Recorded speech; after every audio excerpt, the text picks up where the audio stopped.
Hello my dear friends, I hope कि आप एकदम चुस्त दुरुस्त और तंदुरुस्त होंगे। और मैं हूं आपका अपना विनीत कौशिक और आप देख रहे हैं अपना चैनल डाइवर्स फिजिक्स। तो दोस्तों, लास्ट क्लास में लास्ट वीडियो में हमने दो क्वेश्चंस छोड़े थे आपके लिए। और आपने कोशिश भी की होगी। तो क्वेश्चंस, पहला जो क्वेश्चन था वो था कि can two similarly charge particles attract each other. और सेकंड क्वेश्चन था can two similarly charge bodies attract each other. तो जैसा कि हम जानते हैं कि similar charge repel each other, opposite charge attract each other. तो आप सोच रहे होंगे कि यार यहाँ पे ये सिमिलर चार्ज बॉडी है तो ये कैसे अट्रैक्ट करेंगी, सिमिलर चार्ज पार्टिकल हैं तो ये कैसे अट्रैक्ट कर सकते हैं। तो देखते हैं कौन अट्रैक्ट करेगा या नहीं कर सकता है। क्लियर। तो पहले हम बॉडीज ये वाला क्वेश्चन समझते हैं। बॉडीज वाला देखो, यहां तो है बॉडीज और यहां है पार्टिकल्स। शब्दों का खेल है, वर्ड्स का खेल खेला है उसने। ठीक है। तो बॉडी का मतलब होता है जिसकी एक शेप होती है, एक साइज होता है। तो सपोज करो एक बॉडी है ये और दूसरी बॉडी है आपकी ये। तो आंसर पहले इसका बता देता हूं कि यस, दो सिमिलरली चार्ज बॉडीज एक दूसरे को अट्रैक्ट कर सकती हैं। अब बात आती है कब। तो कब दो बॉडी हैं, सपोज ए और बी, और एक बॉडी पर चार्ज दूसरी बॉडी से बहुत ज्यादा है। ये बॉडी ए है, ये बॉडी बी है। सपोज इस पर जो चार्ज है प्लस, मान लेते हैं हम, नेगेटिव भी ले सकते हैं, ये पॉजिटिव चार्ज है। और इस पर जो चार्ज है वो, बी पर जो चार्ज है वो ए से बहुत कम है। ए पर बहुत ज्यादा पॉजिटिव चार्ज है और बी पर जो पॉजिटिव है लेकिन वो बहुत कम है, क्योंकि ये दोनों बॉडीज हैं। ठीक। जब ए को हम बी के पास लेकर आएंगे, तो हमने पढ़ा था इलेक्ट्रोस्टैटिक इंडक्शन। तो जब हम ए को बी के बहुत पास लेकर आएंगे तो बी पर इंडक्शन की फिनोमेना होगी, जिसकी वजह से यहां पर एक अपोजिट चार्ज, बोले तो नेगेटिव चार्ज आ जाता है। अब हम जानते हैं कि ये पॉजिटिव, क्योंकि ये नेगेटिव इस पॉजिटिव चार्ज की वजह से है। ये जो नेगेटिव है इस पॉजिटिव चार्ज की वजह से है। ठीक है। तो इंड्यूस्ड चार्ज की जो वैल्यू थी Q I is equal to Q naught 1 - 1/k। ये फॉर्मूला हमने लास्ट वीडियोज में देखा है। तो ये जो इंड्यूस चार्ज की जो वैल्यू आएगी, ये जो ऑलरेडी उसके पास चार्ज था, ये उस चार्ज से ज्यादा होता है।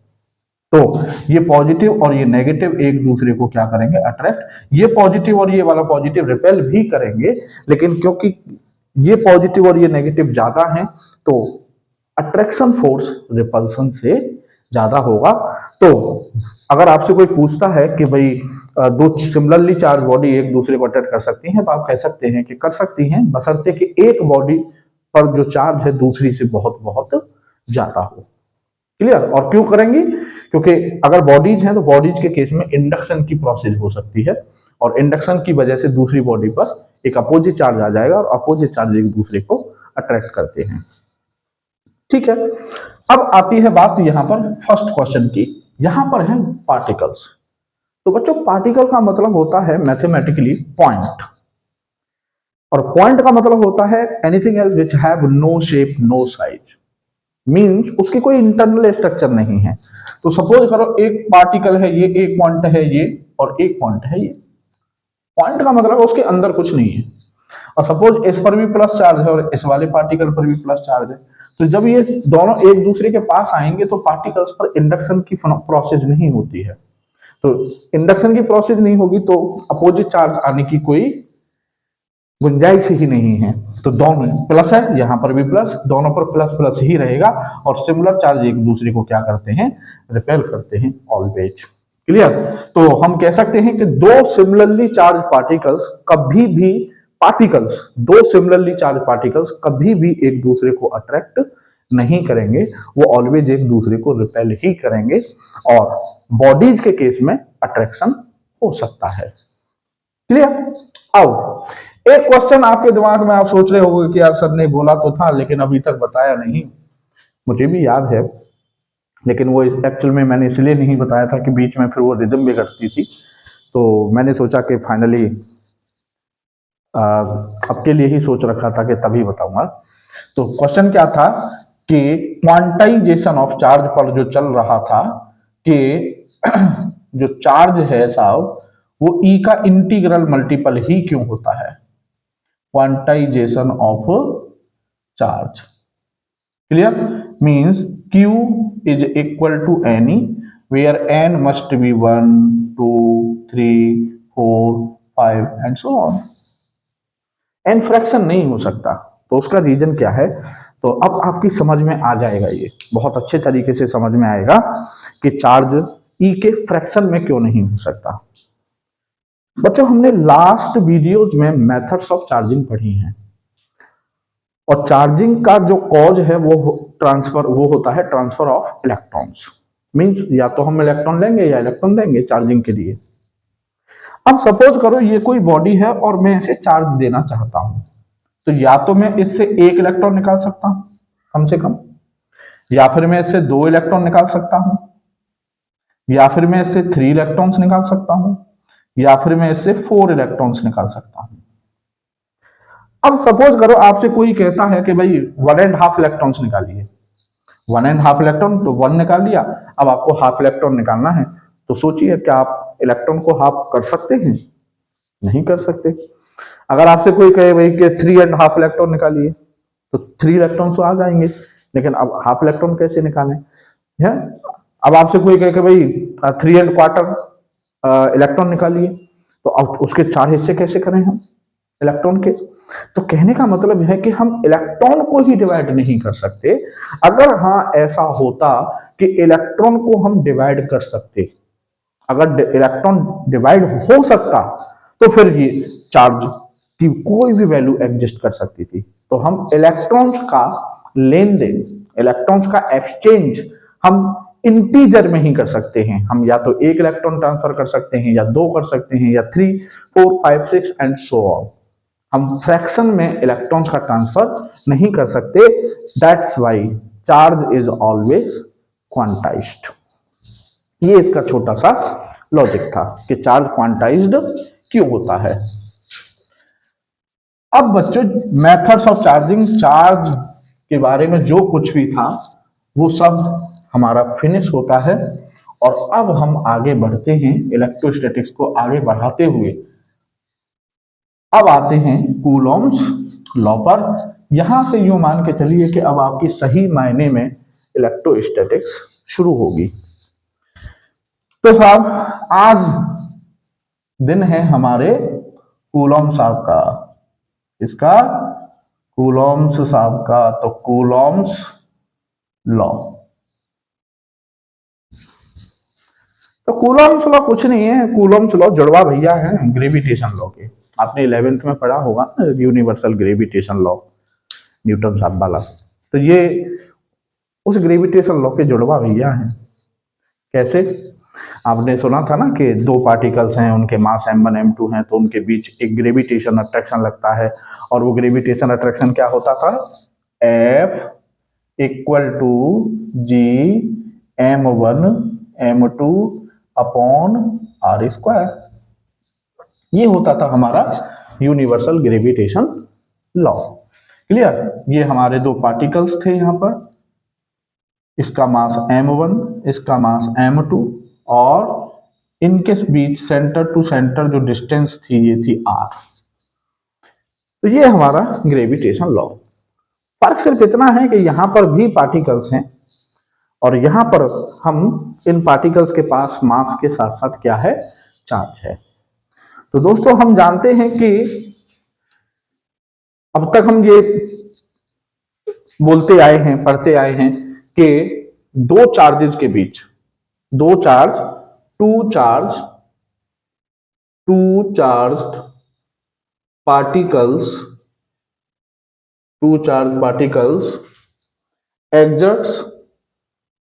exerts electric force on each other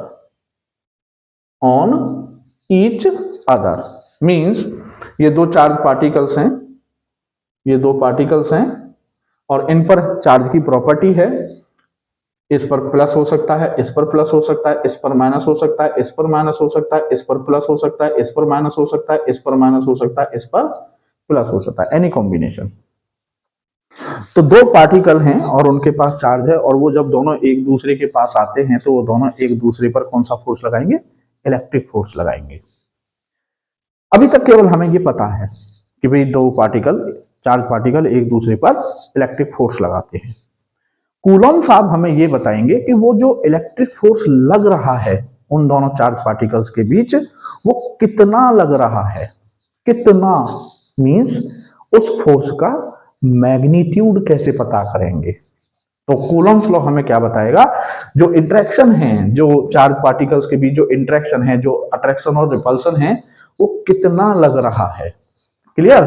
तो दूसरी चीज, ये जो दोस्तों इलेक्ट्रिक फोर्स होता है जो चार्ज पार्टिकल्स के बीच, बहुत ही इंपॉर्टेंट पॉइंट है।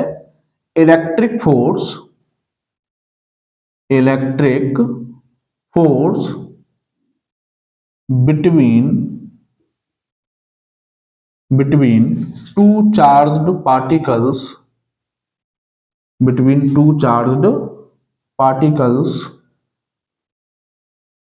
depends depends upon medium, depends upon medium in which charges are placed। ये बहुत ही इंपॉर्टेंट बात है कि जो इलेक्ट्रिक फोर्स होता है दो चार्ज पार्टिकल्स के बीच, वो इस बात पर डिपेंड करता है कि वो पार्टिकल्स किस मीडियम में रखे हुए हैं। वो एयर में है, वाटर में है, या प्लास्टिक में है, या कैरोसिन में है। मींस मीडियम बहुत इंपोर्टेंस रखता है इलेक्ट्रिक फोर्स के केस में। जैसे ही दो चार्ज पार्टिकल्स का मीडियम चेंज कर दिया जाएगा, सपोज वो एयर में रखे हुए थे और एयर से उठा के हमने उन्हें वाटर में इमर्स कर दिया, तो समझिए उनके बीच जो इलेक्ट्रिक फोर्स एयर में लग रहा था वो चेंज हो जाएगा वाटर में जाने पर। तो इलेक्ट्रिक फोर्स किस पर डिपेंड करेगा? मीडियम पर। ये बहुत ही इंपॉर्टेंट कैरेक्टरिस्टिक्स होती है इलेक्ट्रिक फोर्स की, जबकि ग्रेविटेशन फोर्स मीडियम पर डिपेंड नहीं करता। अब साहब, तो मैं जब मीडियम पर डिपेंड कर रहा है तो हम सबसे पहले ये मानकर कूलॉम्स लॉ की स्टडी कर रहे हैं कि जो चार्ज पार्टिकल्स हैं हमारे, वो किस में रखे हुए हैं? एयर में। Charges charges are placed in air और वैक्यूम। एयर और वैक्यूम एक ही बात है। क्लियर? तो अब हम कूलॉम्स लॉ को देने जा रहे हैं, और क्या मान के कि ये दो चार्ज पार्टिकल हैं, ये किस में रखे हुए हैं? एयर में रखे हुए हैं। तो साहब एक चार्ज पार्टिकल है ये, और दूसरा चार्ज पार्टिकल है ये। इस पर चार्ज है आपका Q1 और इस पर चार्ज है आपका Q2। क्लियर? ये Q1 Q2 कुछ भी हो सकते हैं, दोनों प्लस प्लस हो सकते हैं, दोनों माइनस हो सकते हैं, एक प्लस एक नेगेटिव, कुछ भी हो सकता है। और ये जो है आपकी इन दोनों के बीच सेंटर टू सेंटर डिस्टेंस है R। तो कूलॉम साहब कहते हैं कि इन दोनों के बीच जो फोर्स लगेगा, मे बी अट्रैक्शन और रिपल्सन मान लेते हैं, चलो हमने मान लिया कि ये दोनों प्लस प्लस हैं, तो सिमिलर हैं, तो दोनों एक दूसरे को रिपेल करेंगे। तो ये साहब एक दूसरे को रिपेल करेंगे, Q2 Q1 को इधर रिपेल करेगा, Q1 Q2 को इधर रिपेल करेगा। तो ये F और ये F। तो एज पर Coulomb's law, F electric force is directly proportional to Q1 Q2। Means electric दो चार्ज पार्टिकल्स के बीच जो इलेक्ट्रिक फोर्स होता है वो उन दोनों चार्जेस के मैग्नीट्यूड के प्रोडक्ट के डायरेक्टली प्रोपोर्शनल होगा। इट मींस चार्जेस जितने ज्यादा होंगे, उनके चार्ज के मैग्नीट्यूड जितने ज्यादा होंगे, जाहिर सी बात है प्रोडक्ट उतना ही ज्यादा आएगा, और ये प्रोडक्ट जितना ज्यादा होगा इलेक्ट्रिक फोर्स उतना ही ज्यादा लगेगा। ठीक है साहब, ये हो गया साहब कूलम्स आपका फर्स्ट ऑब्जर्वेशन। दूसरा, F electric force is inversely proportional to the square of the distance between two charges. अब इनवर्स का मतलब हम जानते हैं, इनवर्स का मतलब अगर ये इंक्रीज हो रही है, आर अगर इंक्रीज हो रही है तो उल्टा होता है, मतलब एक इंक्रीज होगी तो दूसरा डिक्रीज होगा। तो अगर आर इंक्रीज हो रही है तो फोर्स क्या होगा साहब हमारा, डिक्रीज होगा।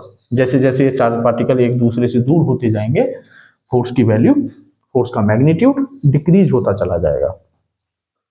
अब अगर इन दोनों ऑब्जर्वेशंस को, ये सेकंड ऑब्जर्वेशन हो गया साहब हमारा, अब अगर इन दोनों ऑब्जर्वेशंस को हम एक साथ कर दें तो F is proportional to Q1 Q2 upon R square. Clear. अब आप जानते हैं फिजिक्स में कि ये जो जहां प्रोपोर्शनलिटी आती है, इसको जब हम इक्वल साइन के साथ हटाते हैं तो एक प्रोपोर्शनलिटी कांस्टेंट आता है। तो जब मैं इस प्रोपोर्शनलिटी को हटाऊंगा तो यहां पर ये बन जाएगा F is equal to K, where K is a proportionality constant, and Q1 Q2 upon R square. Clear. तो ये जो फोर्स आया आपका F is equal to K Q1 Q2 upon R square, ये इलेक्ट्रिक फोर्स के लिए formula आया कब, जब दो चार्ज किस में रखे हुए थे, एयर में या वैक्यूम में। क्लियर। अब ये जो K होता है, जो प्रोपोर्शनलिटी कांस्टेंट है यहां पर, this K is equal to 1 upon 4 pi epsilon zero और एप्सिलॉन नॉट। कोई इसको एप्सिलॉन जीरो बोलेगा, कोई इसको एप्सिलॉन नॉट बोलेगा। तो मैं लिखे दे रहा हूं यहां पर, एप्सिलॉन इसको क्या बोलते हैं, एप्सिलॉन जीरो और epsilon naught, epsilon not. Clear. तो यहां पर मैं इसको के की जगह पर मैं के को रिप्लेस कर सकता हूं 1 अपॉन 4 पाई एप्सिलॉन नॉट से। So F is equal to 1 upon 4 pi epsilon not Q1 Q2 upon R square. ये हो गया साहब हमारा कूलॉम्स लॉ, इलेक्ट्रिक फोर्स के लिए फॉर्मूला जब दो चार्ज पार्टिकल्स एयर में या वैक्यूम में रखे हुए हैं। अभी मैं समझ रहा हूं कि आप लोगों के मन में बहुत सारे सवाल उठ रहे होंगे, और नहीं उठ रहे हैं तो उठने चाहिए। याद रखो, how, why, what, where, when, इन क्वेश्चंस को अपने साथ लेकर बैठे हैं आप, फिजिक्स पढ़ने का अपना अलग ही मजा होगा फिर। ठीक है, तो मैं समझता हूं ये आपने कर लिया होगा। अब साहब आगे बढ़ते हैं, और अब आपके मन में जो सवाल उठ रहे होंगे जरा उनको देखते हैं। जैसे अभी आप इसको लेके परेशान हो गए कि ये एप्सिलॉन नॉट क्या भला है सर, ये कहां से, क्या क्या मतलब है इसका, ये क्या बताएगा। चलो देखते हैं इसको क्या है ये।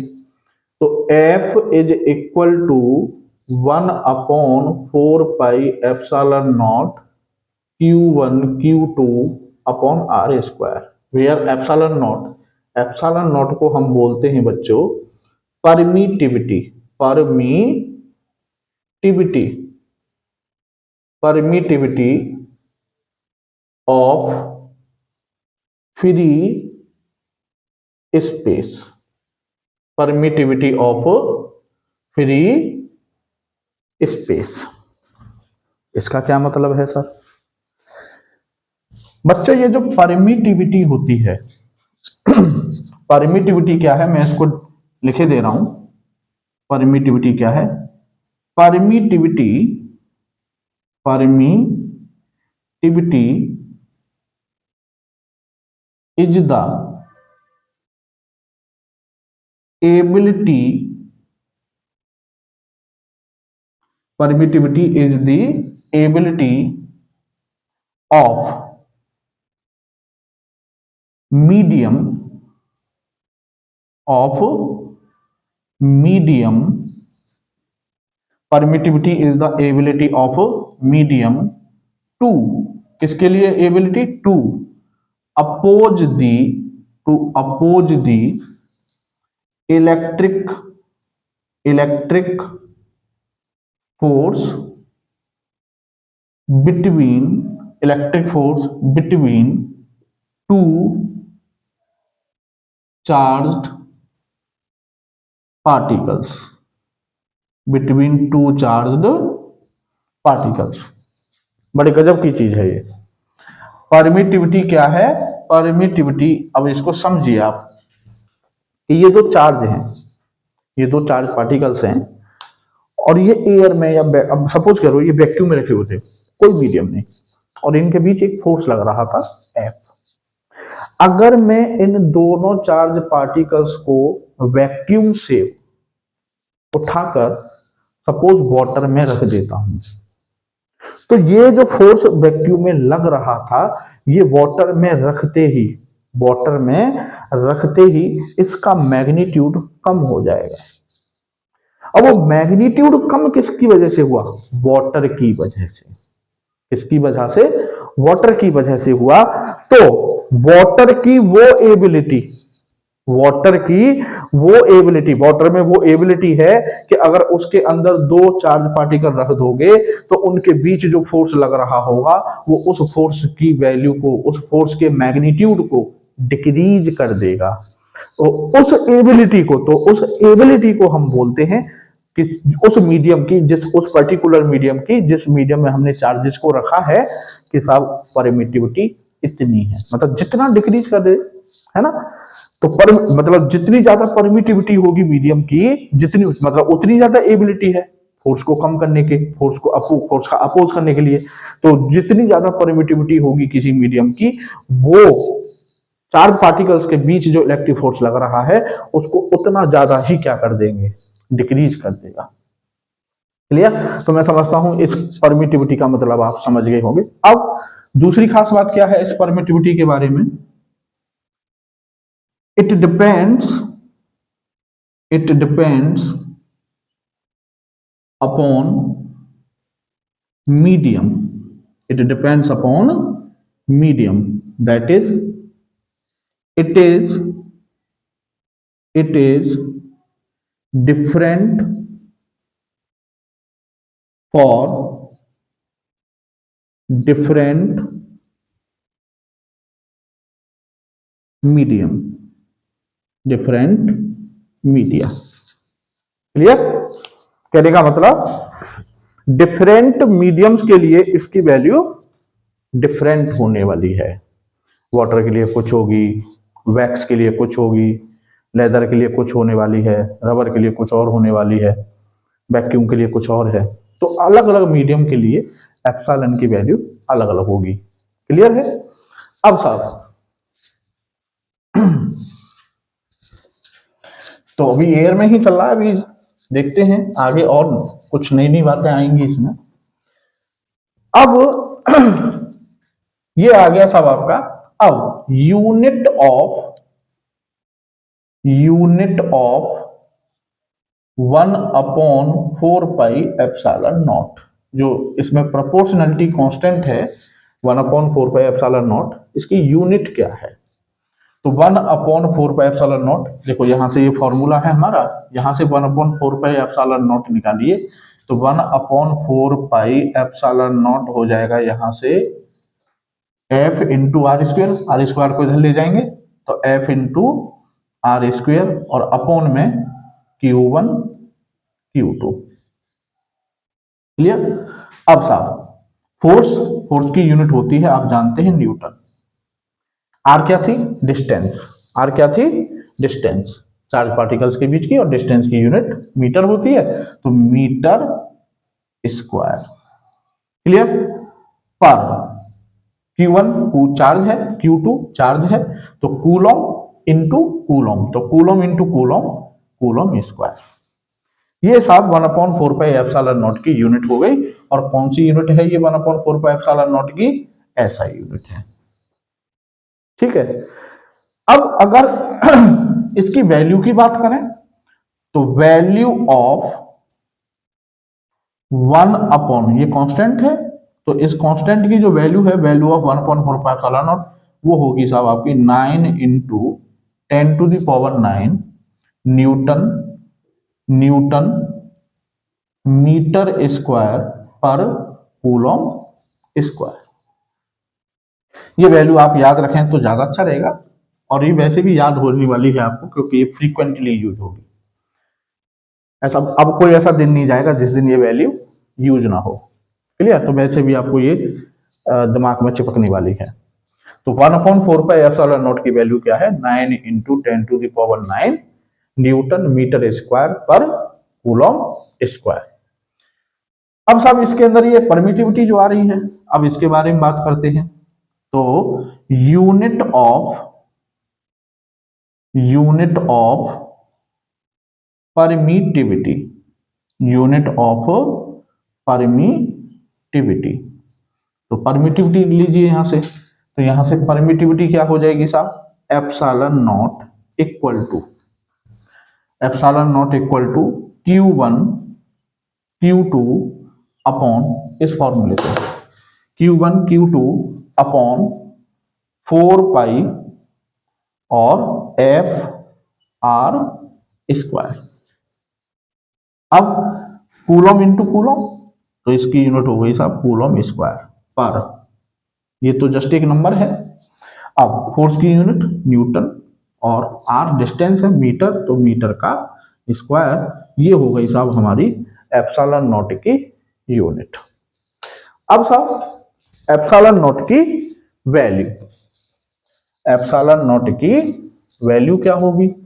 तो एप्सिलॉन नॉट की value, value of epsilon not, value of epsilon not, तो एप्सिलॉन नॉट की वैल्यू होती है 8.85 इंटू 10⁻⁻12 कूलम स्क्वायर पर न्यूटन मीटर स्क्वायर। क्लियर? अब साहब ये हो गई साहब एप्सिलॉन नॉट की वैल्यू, परमिटिविटी की वैल्यू। और एप्सिलॉन नॉट किसकी परमिटिविटी है? फ्री स्पेस या एयर, फ्री स्पेस या एयर।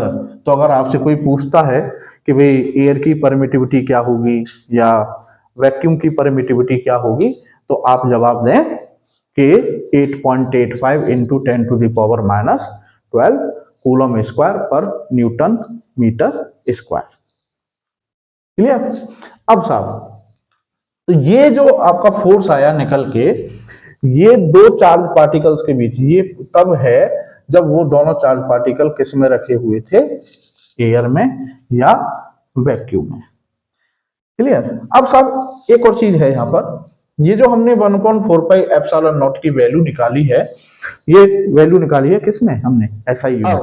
मान लो अगर आपसे पूछता है कि भाई ये सीजीएस में कितनी यूनिट होगी, सीजीएस में ये यूनिट क्या, जो वैल्यू है ये क्या होगी? तो देखो करते हैं इसको।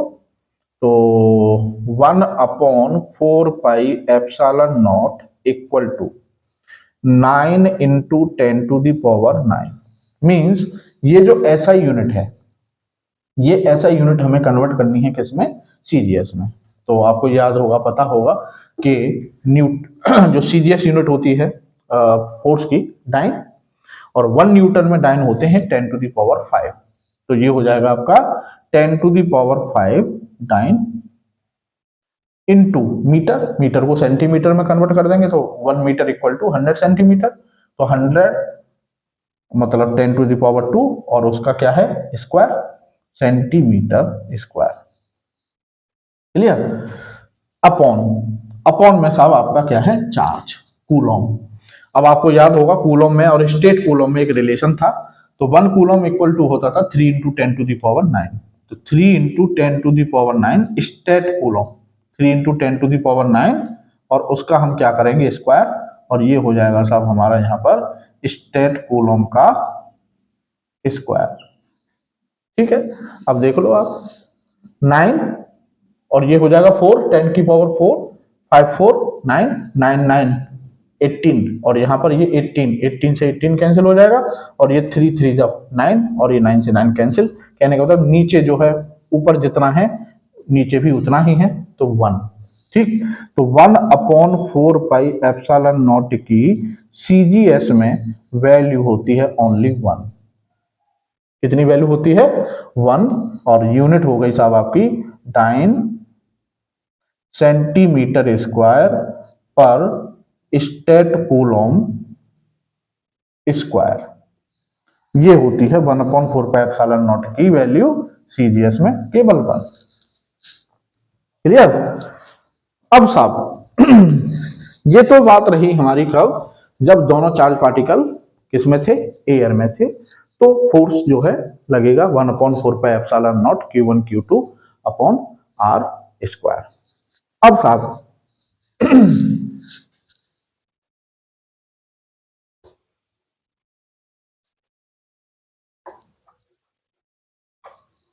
अब करते हैं कि अब वही दोनों चार्ज पार्टिकल किसी इंसुलेटिंग मीडियम में रखे हुए हैं, किसी इंसुलेटिंग मीडियम में रखे हुए हैं। क्लियर? जैसे प्योर वाटर है जिसको हम डिस्टिल वाटर बोलते हैं। तो अब केस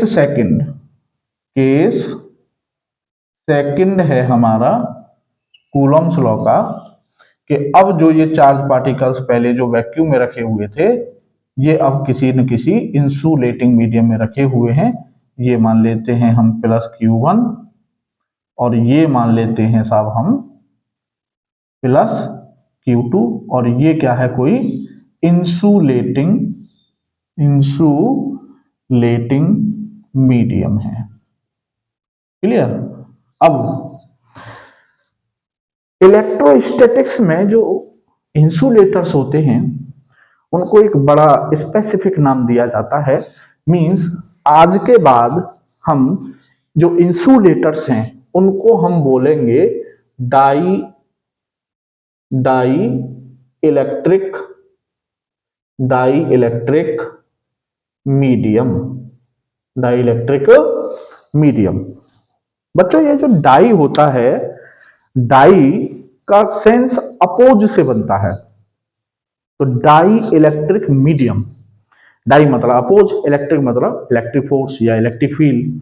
ठीक है, तो ऐसे मीडियम्स जो दो चार्जेज के बीच लगने वाले फोर्स का अपोज करते हैं, उसको डिक्रीज करना चाहते हैं, करते हैं, ऐसे मीडियम्स को हम बोलते हैं डाई इलेक्ट्रिक मीडियम्स। और ये काम इलेक्ट्रोस्टैटिक्स में करेंगे हमारे इंसुलेटर्स। मींस अगर दो चार्ज पार्टिकल्स एयर में रखे हुए थे, उनको उठा के किसी इंसुलेटर में रख दो, तो जो उनके बीच जो फोर्स लग रहा था वो पहले से कम हो जाएगा। तो इंसुलेटर क्या कर रहे हैं? दो चार्जेस के बीच लगने वाले फोर्स को डिक्रीज कर रहे हैं। दैट्स वाई, मतलब वो इलेक्ट्रिक फोर्स का अपोज कर रहे हैं। That's why they are called dielectric medium. Clear? तो अब जो ये चार्जेज हैं वो किस में रखे हैं? एक डाइलेक्ट्रिक मीडियम में रखे हैं, एक इंसुलेटिंग मीडियम में रखे हैं। तो अब जो फोर्स है साहब कूलम्स लॉ के अकॉर्डिंग, अब जो फोर्स है वो हो जाएगा F डैश। वो F था, अब हो जाएगा F dash equal to 1/4 pi epsilon not Q1 Q2 1/4 pi epsilon not के। यहां पर एक और कांस्टेंट आ जाता है 1/4 पाई, वहां केवल क्या था? 1/4 पाई एप्सिलॉन नॉट, और यहां एक और कांस्टेंट आ गया 1/4 पाई एप्सिलॉन नॉट के, Q1 Q2 and up R square. ये जो आपका कूलम्स लॉ है, ये तब है जब चार्ज पार्टिकल किस में रखे हैं? एक डाइलेक्ट्रिक मीडियम में रखे हैं, इंसुलेटिंग मीडियम में रखे हुए हैं। क्लियर? ये जो K है इसको हम बोलते हैं डाई इलेक्ट्रिक कांस्टेंट, क्लियर? तो दोस्तों ये डाइलेक्ट्रिक कांस्टेंट क्या है, क्या मतलब है इसका, क्या सेंस बनता है इसका, ये हमें क्या बताएगा, वो सारी चीजें क्लियर करते हैं। अब साहब देखो मैथमेटिक्स बोलता है, बड़े काम की चीज होती है मैथमेटिक्स। देखो अब मैथमेटिक्स हमें कह रहा है कुछ, क्या कह रहा है मैथमेटिक्स? कि ये अगर आप देखो इसको ध्यान से देखें 1/4 pi epsilon not Q1 Q2 upon R square, केवल इसको देखो, के को छोड़ दो, तो ये क्या है? अभी तो हमने पढ़ा था, ये क्या है? एफ एयर, जो फोर्स एयर में लग रहा था ये वही तो है। तो मैथमेटिक्स कह रहा है कि एफ डैश है फोर्स इन मीडियम, ठीक, तो एफ डैश क्या है? Force in air, that is F, और डिवाइड बाई के। लो जी, ये तो बड़े गजब की बात निकली। कहने का मतलब, अगर दो चार्ज पार्टिकल्स एयर में रखे हुए हैं और उनके बीच फोर्स लग रहा है एफ, उन्हीं दोनों चार्ज पार्टिकल्स को अगर हम किसी डाइलेक्ट्रिक मीडियम में, किसी इंसुलेटिंग मीडियम में रख देते हैं एज इट इज, ना Q1 और Q2 को चेंज किया, ना उनके बीच जो डिस्टेंस है R उसको चेंज किया हमने, एज इट इज रख देते हैं, तो जो डाइलेक्ट्रिक मीडियम में जो फोर्स लगेगा एफ डैश, वो एयर वाले फोर्स का 1/k टाइम हो जाएगा। अब के क्या है? डाइलेक्ट्रिक कांस्टेंट है। मींस इसकी कुछ स्पेसिफिक मीडियम्स के लिए मैं वैल्यू आपको बताता हूं, आपको पता होनी चाहिए। जैसे फॉर एयर और वैक्यूम, के की जो वैल्यू होती है 1 होती है साहब, और सबसे कम है। मींस एयर के लिए और वैक्यूम के लिए जो के की वैल्यू है वो 1 है, सबसे कम है, और के की वैल्यू 1 से कम नहीं हो सकती। उसके बाद for water, means pure water, जहां पर वाटर की बात होगी वो हमारे लिए क्या है? यहां पर प्योर वाटर है, तो प्योर वाटर के लिए के की वैल्यू होती है 80, ठीक है साहब। एंड फॉर मेटल्स, के की वैल्यू होती है इनफाइनाइट, के की वैल्यू इनफाइनाइट है, ठीक है दोस्तों। अब इस के को समझते हैं कि ये के हमें बताता क्या है। जैसे सपोज हमसे कह दिया कि भाई वाटर का डाइलेक्ट्रिक कांस्टेंट 80 है, तो क्या समझे हम इससे? मैंने बोला है ना कि जब तक हम हमारे मन में उस चीज की एक पिक्चर न बनी हो, तो मैं समझता हूं कि वो चीज मेरी समझ में आई नहीं है। तो अब केवल डाइलेक्ट्रिक कांस्टेंट हम रटे जा रहे हैं, लेकिन हमें ये नहीं पता कि डाइलेक्ट्रिक कांस्टेंट क्या बताता है, क्या मीन क्या है उसका। तो डाइलेक्ट्रिक कांस्टेंट क्या है इसको समझते हैं। जैसे वाटर का मैं एग्जांपल लेता हूं कि वाटर के लिए हम कह रहे हैं कि डाइलेक्ट्रिक कांस्टेंट 80 है, तो इसका मतलब यह है कि अगर चार्ज पार्टिकल एयर में रखे थे, चार्ज पार्टिकल एयर में रखे हुए थे, और सपोज करो ये दो चार्ज पार्टिकल एयर में रखे हुए थे, ये वाले Q1 और ये सब आपका Q2, ये एयर में रखे हुए हैं, और इनके बीच सपोज जो ये फोर्स लग रहा है, अट्रैक्शन या रिपल्सन, जो भी मान लो रिपल्सन है एफ एफ, और ये जो एफ है सपोज हम इसको एक वैल्यू दे देते हैं अपनी तरफ से, सपोज ये 800 न्यूटन है, सपोज एयर में जब थे। अब मैंने इन दोनों को एयर से उठा के रख दिया किसमें? वाटर में। तो ये कह रहा है साहब कि जो वाटर में फोर्स होगा एफ डैश, एयर में फोर्स कितना है? 800 अपॉन के, वाटर के लिए के कितना है? 80। तो आप देख रहे हो जब इसको डिवाइड करोगे तो ये कितना रह जाएगा? केवल 10 न्यूटन। जाहिर सी बात है, मैथमेटिक्स कहता है कि अगर हम डिवाइड कर रहे हैं तो वो चीज घटेगी, और वो भी अच्छे खासे नंबर से डिवाइड कर रहे हैं 80 से, तो कहाँ 800 न्यूटन था वो एयर में, और जैसे ही हमने वाटर में रखा तो वो फोर्स केवल कितना रह गया? 10 न्यूटन रह गया। तो डाइलेक्ट्रिक कांस्टेंट जो है, मैंने आपको अभी अभी ये बात बताई थी कि डाइलेक्ट्रिक को डाइलेक्ट्रिक क्यों बोल रहे हैं? डाइलेक्ट्रिक को इसलिए बोलते हैं, डाई मतलब अपोज, इलेक्ट्रिक मतलब इलेक्ट्रिक फोर्स, ऐसे मीडियम जो इलेक्ट्रिक फोर्स का अपोज करते हैं। कितना अपोज कर रहा है? क्या? कितना अपोज कर रहा है फोर्स का? तो कितना अपोज कर रहा है? 80, मतलब 80 टाइम्स डिक्रीज कर देगा। अगर सपोज कीजिए किसी के लिए के की वैल्यू 10 है, तो फिर क्या क्या कितना अपोज कर रहा है? कि 10, मतलब 10 टाइम्स डिक्रीज कर देगा। तो के की वैल्यू डाइलेक्ट्रिक मीडियम के लिए जितनी ज्यादा होगी, जिस मीडियम के लिए के की वैल्यू जितनी ज्यादा होगी, के की वैल्यू मींस वो मीडियम इलेक्ट्रिक फोर्स को उतना ज्यादा डिक्रीज कर देगा। मैं समझता हूं कि आप समझ गए होंगे कि डाई इलेक्ट्रिक कांस्टेंट क्या बताता है। तो ये जो वैल्यू है के की, ये हमें बताएगी के की वैल्यू 80 है तो मतलब फोर्स 80 टाइम्स कम हो जाएगा अगर उस मीडियम में रख देते हैं। के की वैल्यू 10 है तो 10 टाइम्स फोर्स कम हो जाएगा। के की वैल्यू अगर 5 है तो 5 टाइम्स फोर्स कम हो जाएगा। के की वैल्यू अगर 20 है तो 20 टाइम्स कम हो जाएगा। आर यू गेटिंग और not? I hope you got it. अब साहब बात में से बात निकलती है। अब देखो यहां से एक और बात निकलेगी कि K is equal to F upon F dash. लो जी, अब देखो बात में से बात क्या निकली। ऊपर भी फोर्स है, ऊपर भी न्यूटन साहब आएंगे। नीचे भी फोर्स है, नीचे भी न्यूटन साहब आएंगे। और न्यूटन साहब को कैंसिल आउट कर देंगे। तो कहने का मतलब K is unitless, K is unitless and and dimensionless, dimensionless constant. K is unitless and dimensionless constant. कहने का मतलब ये एक जस्ट नंबर होता है।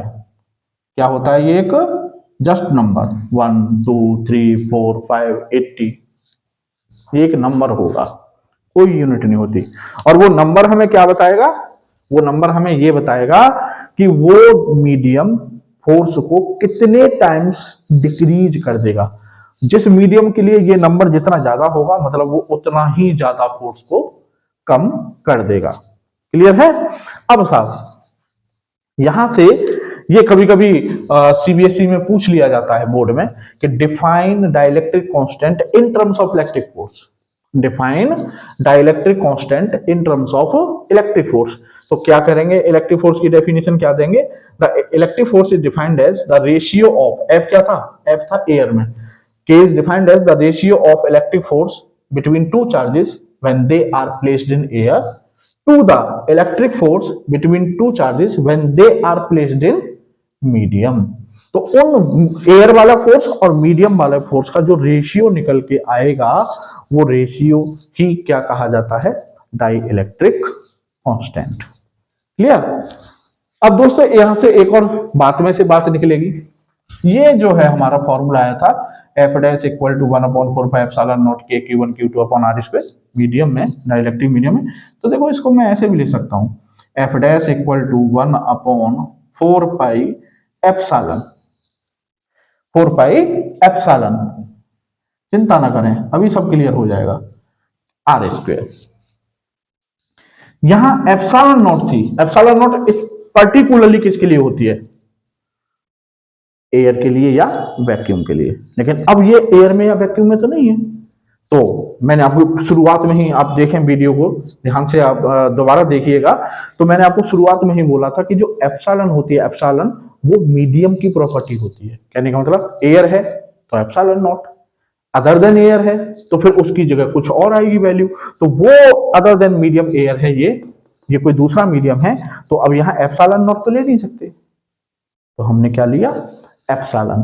ठीक है? और ये ध्यान से देखो, कंपेयर करो इसको, दोनों को कंपेयर करो। तो देखो 1/4 epsilon naught, 1/4 epsilon not, Q1 Q2 R square, R square. तो ये एप्सिलॉन किसकी जगह पर है? अब पूरा एप्सिलॉन नॉट के की जगह पर है, एप्सिलॉन नॉट के की जगह पर है। तो इसको मैं कर सकता हूं, इसको मैं कर सकता हूं कि epsilon is equal to epsilon not K, epsilon is equal to epsilon not K. Clear? कहने का मतलब, सपोज कीजिए आपसे आपसे पूछा गया कि भाई बताओ वाटर की परमिटिविटी कितनी होगी। जैसे सपोज करो ये वाटर है, तो इसको हम बोलते हैं absolute, absolute permittivity, absolute permittivity of, absolute permittivity of medium, absolute permittivity of medium. मतलब जो भी मीडियम है, अगर वाटर है तो absolute permittivity of water, wax है तो absolute permittivity of wax, paper है तो एब्सोल्यूट परमिटिविटी ऑफ पेपर। अगर ये माइका है तो एब्सोल्यूट परमिटिविटी ऑफ माइका, जो भी है मीडियम, ये उसकी परमिटिविटी है। क्लियर? तो अब आपसे पूछा उसने, सपोज कि ये वाटर है, तो आपसे पूछा कि भाई बताओ वाटर की परमिटिविटी कितनी होती है। वाटर के लिए के तो हम जानते हैं भाई, वाटर के लिए के हम जानते हैं कि वाटर के लिए के होता है 80। वाटर के लिए के कितना होता है 80। लेकिन वो आपसे वाटर का के नहीं पूछ रहा, वो आपसे वाटर का डाइलेक्ट्रिक कांस्टेंट नहीं पूछ रहा, वो आपसे पूछ रहा है कि वाटर की परमिटिविटी कितनी है। अब आप सोचोगे यार वाटर का डाइलेक्ट्रिक कांस्टेंट तो पता है हमें 80 होता है, परमिटिविटी क्या होती है। तो आपके सामने है तो सही, आपको एयर की परमिटिविटी पता है, ये आपकी कांस्टेंट है 8.85 इंटू 10⁻⁻12। ये वैल्यू फिक्स है आपकी। क्लियर? तो ये वैल्यू आपकी फिक्स है। आपको वाटर का डाइलेक्ट्रिक कांस्टेंट पता है 80, बस इस वैल्यू में 80 का मल्टीप्लाई करना है, आपको वाटर की परमिटिविटी मिल जाएगी। क्लियर?